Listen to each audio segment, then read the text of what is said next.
세 가지는 반드시 정해야 됩니다. 그리고 더 디테일한 것까지 다 얘기해 드릴게요 오늘 그냥. 반갑습니다. 황선호입니다. 오늘도 질문으로 영상 시작하겠습니다. 그 요번에 영상 주제가 강남 빌딩 단타치기예요. 주식도 아니고 빌딩도 단타를 치나요? 그런 경우가 많았어. 지금이 2022년 12월입니다. 그런데 올해 한 8월 이때까지만 해도 건물 하나 사서 얼마 호가 높여가지고 되팔고 이거를 여러 번 하는 것들이 좀 있었어. 세금을 내더라도 예를 들어서 법인으로 샀어. 그럼 10억을 남겼어. 그럼 법인세 2억, 복비랑 어쩌고 저쩌고 해서 얼마짜리인지 모르겠지만 뭐 법인세랑 취등록세 어쩌고 저쩌고 하더라도 6, 7억 남아. 이게 유행했던 이유는 뭐예요? 이게 상승기였으니까. 건물 가격의 상승기. 많이 다뤄보지 않은 분들이 이런 걸 하기가 어렵단 말이에요. 몇 달 만에 팔릴지 안 팔릴지 모르잖아요. 근데 이걸 왜 이런 상황이 벌어졌냐면 부동산에서 부추기는 거야. 모든 부동산에서 그렇지는 않습니다. 근데 일부에서 그런 일 내지는 어떤 일부 부동산에서 일부 몇 명의 일을 하는 분들이 그렇게 부추긴 걸로 내가 알고 있어. 그래서 이게 지금 1년에 몇 번 이렇게 손바뀜이 됐다. 어떤 건물도 몇 번 손바뀜이 됐다. 그래서 그 차액이 얼마다. 그리고 실제로 그 차액을 본 사람도 있어. 근데 지금 그렇게 해서 건물에 산 사람들이 다 물렸는데 이 물린 이유가 있어. 전 주식은 모릅니다. 근데 그냥 대충 예를 들어 볼게요. 단타치기가 되는 거는 오른다는 가정하에 단타치기가 되는 거잖아. 네. 유지돼도 큰일 나는 거지. 네. 내가 얼마를 팔려고 이게 수익률이 안 나와도 산 거니까 대부분의 경우에. 대부분 단타치기로 건물을 산 사람들은 이 건물을 따지지 않고 사는 경우가 많아. A급이다 이렇게 판단이 돼서 사는 게 아니라 이거 샀다가 팔면 얼마 된대. 당연히 부동산 돈 벌려고 사는 거니까 돈 보고 사는 건 맞지. 네. 주식도 누가 얘기를 해줬어. 소스를 들었어. 그 주식 모르지만 그냥 샀어. 오를지 내릴지 몰라. 모르죠. 근데 올랐어. 몇 번 했어. 이유를 모르고 들어온 돈은 난 이유를 모르고 나간다고 생각을 하거든. 그 주식이 진짜 괜찮은 주식이고 우량 주고 그렇다고 하면은 이게 유지되거나 떨어지더라도 반드시 올라가겠지. 부동산도 똑같아. 사실 단타치기를 하기 위해서는 이 건물이 정말 A급이어야 돼. 얻어먹기로 따라가는 게 있고 이걸 시장을 주도하는 부동산이 있단 말이지. 주도하는 건물은 강남 건물은 뭐냐면 내가 3번 사면 평생 갖고 있고 싶어. 예를 들어서 7개가 괜찮아. 그래서 나머지 3개를 커버하고도 남아. 그래서 나 이거 갖고 있고 싶어.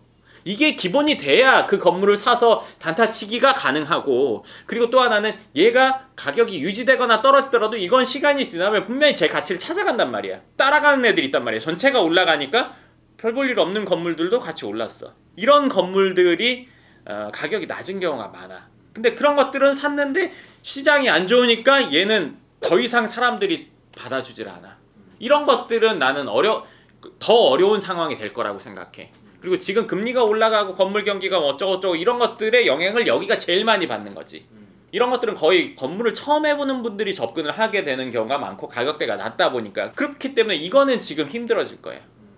그럼 빌딩으로 지금 뭐 힘들어졌다 손해봤다 이런 사람들은 다 그쪽 부류라고 보시면 돼요? 나는 그렇게 생각해. 그럼 요즘에도 단타치기를 하시는 분들이 있어요? 요즘에는 못해.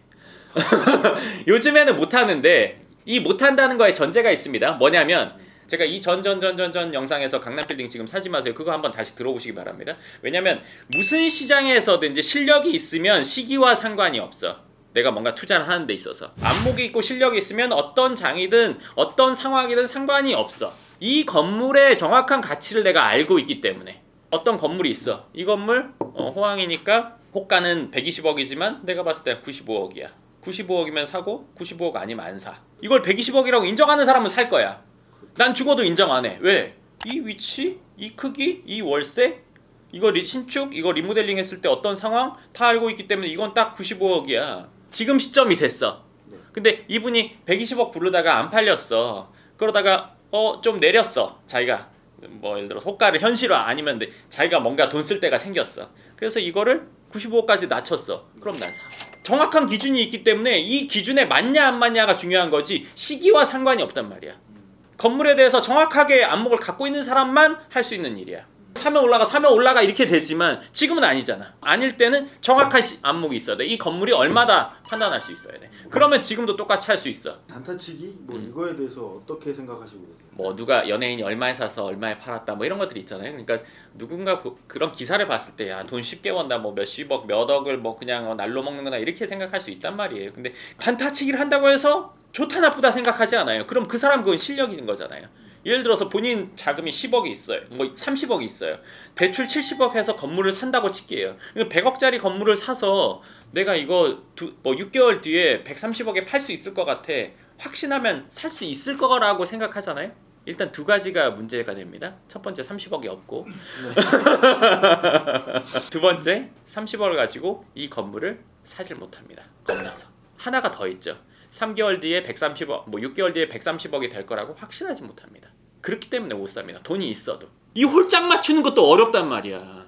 근데 건물을 30억을 가지고 100억짜리 건물을 산다? 이걸 확신을 한다? 돈만 있으면 돈을 벌어. 돈이 얼마만 있어도 저 건물 나도 샀을 텐데 안 됩니다. 그 단타치기 있잖아요. 소장님은 안 해보셨어요? 난 안 했어. 왜 안 하셨어요? 저는 돈을 무지 좋아합니다. 돈을 위해서 부동산을 사는 것도 맞고 하지만 계속 장기로 보유할 거야 했는데 그게 누군가가 팔라고 해가지고 판 적은 있지만 내가 이거 사자마자 얼마에 팔아야지? 이런 목적으로 사본 적이 없어. 그렇게 부동산을 접근하면 절대 안 된다고 생각해. 나는 그렇게 생각해. 예를 들어서 주식에는 가치 투자라는 게 있잖아. 이 회사의 가치를 보고 롱런 하겠다. 예를 들어서 뭐 워렌 버핏이 그랬다며 오래갈 기업에 뭐 투자해가지고 우량 기업에 투자해서 오래 갖고 있으라고. 나도 그렇게 생각해. 오래 갖고 있으려고 샀는데 누가 많이 준다면 팔 수 있어. 얼마 만에 팔아야지, 6개월 뒤에 팔아야지. 이것 때문에 해본 적은 없어. 그렇게 계획하지는 않으셨다는 거죠? 시장의 상황에 따라서 휘둘릴 수 있지. 시장의 상황이 안 좋으면 그거는 그냥 추풍낙엽이야. 여건이 달라지면 이거는 잘못되겠는데 하는 결정을 해본 적은 없어. 왜? 난 그런 불안한 건 싫어. 내가 왜 강남만 하는데? 강남이 제일 안전해. 우리나라에서는. 해외로 치면 뉴욕 가야 되겠지? 그렇죠. 내가 막 진취적이고 막 이렇게 할 것 같지만 난 안전이 보장되지 않으면 더 이상 뭘 하지 않아. 재테크라는 것도 내가 10 가지고 11, 12, 13, 14, 15 만들기 위해서 하는 거지만요. 8, 7, 6, 5 이런 내려갈 가능성이 없는 상태에서 올라가는 걸 추구하는 게 저는 맞다고 생각합니다. 정석으로 그냥 안전하게 하는 방식이라면 어떻게 하는 게? TV, 에어컨 이런 거 산다고 볼게요. 일단 다 검색을 해봐요. 그리고 재원을 따져요. 그리고 가격도 따집니다. 그리고 가서 실제 봅니다. 그리고 나서 하나를 사죠. 건물 사는 과정은 어떻게 되냐면 이렇게 스스로 잘 알아보지 않습니다. 누군가 얘기해주는 거 그냥 적당히 보고 가서 수박 겉핥기 하고 이런 경우가 대부분이야. 그렇기 때문에 결정이 안 되는 거야 사실. 가전제품 삼성이랑 LG밖에 없으니까. 근데 건물은 둘 중에 하나도 아니고 수백 수천 개 중에 선택이야. 그러면 내가 이 검색했던 이것들 실제로 나가서 보면서 그걸 다 알아야 되는 과정들을 이거 2개 검색하는 거를 오프라인에서 수백 수천 번 해봐야 돼. 그런 게 없이 내가 이거를 그냥 괜찮은 것 같아. 괜찮은 것 같은 생각이 들지만 불안해. 그래서 결정이 안 되고 시간만 가는 거지. 대부분의 경우에. 그게 없는 상태에서 괜찮은 걸 사려면 확실히 안목이 있는 누군가를 통해서 뭐 예를 들어서 뭐 물어보거나 이런 과정을 거쳐야지 되는 거지. 그렇지 않고 그냥 찍기식으로 했을 때는 결과도 찍기식 되겠죠. 우리 영상에서 이제 30억으로 강남 진입한다는 이런 얘기가 많이 있었거든요. 한 10억, 뭐 15억 뭐 이 정도 수준인데 그래서 30억을 더 모으자니 시간이 오래 걸릴 것 같고 그러면은 강남 진입 못하는 겁니다. 그러면 두 가지 방법 중에 하나입니다. 이런 건물 그냥 사는 거. 아니면 그만한 돈이 있는 사람 2명, 3명, 4명이 합쳐서 좋은 걸 사는 거. 셋 중에 하나는 아예 다른 지역으로 가는 거. 제가 지금 말하는 거는 강남 기준이니까. 그럼 2-3명이 모여서 사는 것들을 소장님이 도와주시기도 하세요? 그건 가능해. 지금도 저희 이 뒤에 있는 건물 중에도 몇 명이 모여서 건물을 하신 분들도 있고 그리고 지금도 그렇게 진행하는 분들도 있거든요. 그러니까 이거는 선택의 문제라고 생각을 합니다. 우리가 몇 명이 모여서 사는 게 개인 혼자가 건물 하나 사는 것보다는 덜 좋아요. 그건 맞아요. 왜냐하면 재산권 행사나 이런 부분에 혼자 자기가 사면은 이거는 마음대로 할 수 있지만 2-3명이 사면은 몇 명이 사면은 이거는 의견 조율을 해야 되니까 이거 불편한 거 100% 맞아요. 그렇기 때문에 이거보다는 이게 난 건 맞지만 내가 지금 자금으로 그럼 아예 뭐 C급 건물을 사거나 강남에서 아니면 아예 다른 지역을 가거나 아니면 강남에 가려면 모이는 것밖에 방법은 없거든요. 근데 이걸 함에 있어서 그럼 불편하니까 무조건 나쁜 거에 그렇지는 않다고 생각을 합니다. 그럼 의견 조율이나 이런 것들을 먼저 매입하기 전에 다 조율을 하고 나서 하면 사실 일어날 일이라는 게 그렇게 막 뭐 이렇게 막 수백 수천 가지가 되지 않아요. 그래서 그것만 합의가 되면 같이 하는 방법도 있다. 이렇게 보시면 됩니다. 진행을 하고 있고 뭐 한두 번 진행해 본 건 아니니까. 이 룰을 정하셔야 돼요. 뭐냐면 일단 보유기간 정하셔야 됩니다.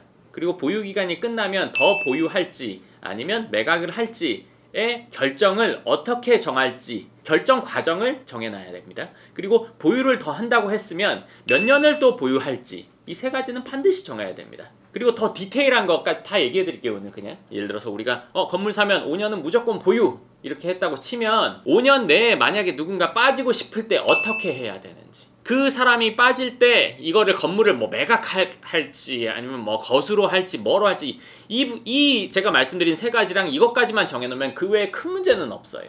누군가가 죽는다, 아주 최악의 경우에 그러면 문제가 생길 수 있겠죠. 근데 그것까지도 협의를 해놓으면 그 외에 큰 문제 이런 거는 있기 어려워요. 왜냐면 보통 보유 기간의 불만 내지는 보유 기간 중에 누군가 빠지고 싶어 할 때의 문제, 그리고 보유 기간 끝났을 때 이 처리 방안, 이것 때문에 문제가 되는 거거든요. 저희가 할 때는 이거 말고는 문제가 없어요. 근데 이제 아는 분들끼리 할 때 여기서 생길 수 있는 문제 한두 가지 더 얘기해 드릴게요. 뭐냐면 누가 관리를 할 건지 맡아서. 왜냐면 이 관리 때문에 또 싸우거든. 이게 싸우는 이유가 뭐냐면 이 사람이 관리를 잘못해서 월세가 적어, 얘가 관리를 못해서 월세가 늦게 들어와, 원망. 그럼 이 사람은 내가 일은 일대로 하는데 원망은 원망대로 받아. 이거 열받아. 그럼 이걸 관리업체에 맡길지. 근데 그 관리업체에 맡길 때도 누가 관리업체를 소개해서 얘 때문에 이런 문제가 되면 안 되거든요. 그건 공정히 정해야 돼. 그러니까 관리적인 문제가 생길 수 있으니까 본인들끼리 할 때는 이 관리 부분을 어떻게 할지까지 정하셔야 돼요. 그러면 큰 문제는 없어요. 근데 저희는 관리를 저희가 알아서 하니까 이 부분까지도 저희가 디테일하게 다 정합니다. 이미 정해진 룰들이 있고 지금까지 하고 있는 중이니까. 연부연 통해서 지금 하시고 계신 분들이 많이 계신가요 지금? 그럼요. 지금도 짓고 있는 것들 중에도 있어요? 그럼요. 몇 명이 모여서 하는 현장들이 좀 있습니다. 이런 거를 좀 모아놓은 사례집이나 이런 건 없을까요? 이렇게 여러 사람이 하는 그거에 대해서만 사례가 있지는 않고요. 그러니까 뭐 제가 이런 일들을 진행하는 거에 대해서 궁금한 부분이 있으시면 보이십니까? 네. 나는 아파트 대신 강구 빌딩을 산다. 한번 보시면 도움이 되실 겁니다. 제가 얼마 전에 아는 친한 동생이랑 연락을 하다가 그 친구가 어디서 뭐 빌딩 사는 거에 대해서 교육을 받고 있다고 했는데 거기서 추천 서적이 제 책이 들어가 있더라고요. 그래서 이게 뭔 일일까? 저 책 샘플북으로도 만드셨다고 하시죠? 네, 연금을 부동산 연구소 카페에 오시면 저 책에 이제 샘플북이 있으니까요. 난 간단하게 그냥 읽어보고 싶어. 그럼 무료로 받아볼 수 있으니까 궁금하신 분은 연금형 부동산 연구소 카페에서 다운 받아볼 수 있습니다. 30억이 적은 돈은 아니잖아요. 네, 그렇기 때문에 강남 건물을 아무나 갖진 못하죠. 사실은 그렇습니다. 제가 10억이 있는데 강남에 진입은 할 수 있어. 근데 10억으로 살 수 있는 건 거의 C급, B급을 얘기하는 거고 10억으로 거의 사기 힘들지. A급, 그러니까 30억으로 살 수 있는 100억대 빌딩 정도가 A급 정도 된다. 금액대가. 그게 이제 100억이라고 해서 다 A급이고 낮다고 해서 다 C급이고 그렇진 않아. 그것도 위치 따라서 다 차이가 나지.